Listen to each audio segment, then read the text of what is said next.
la chose à faire aujourd'hui, c'est peut-être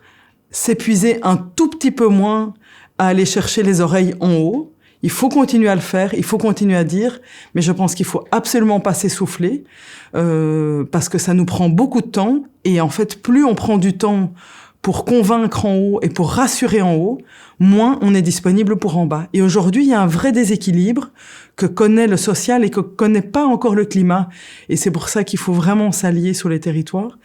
Il y a quelque chose qui est vraiment très très fort, c'est qu'on voit qu'il y a des services sociaux, publics ou privés, qui sont amenés à donner plus de temps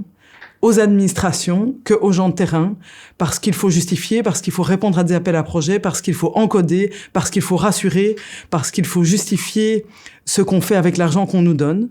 Et ça, c'est devenu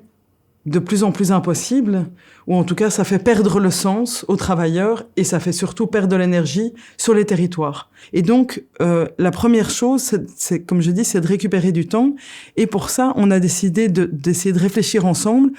à cette question de j'appelle ça la disproportion d'action. Ça veut dire que parfois on est amené à investir beaucoup de temps sur des consultations, des rapports que nous demandent en fait nos pouvoirs subsidiants et qui en fait ne donnent pas grand-chose sur le terrain, dans la vraie vie, en fait n'ont pas d'impact dans le réel. Et du coup, on désinvestit des choses qui sont importantes, le relogement d'une famille, parce qu'on n'a plus la force et plus l'énergie. Et donc, c'est de voir comment on peut se mettre ensemble pour parfois se mettre à très nombreux sur cette question, par exemple, du relogement d'une famille, et peut-être être moins nombreux et moins mobilisés sur ce qui nous semble avoir moins d'impact sur le réel.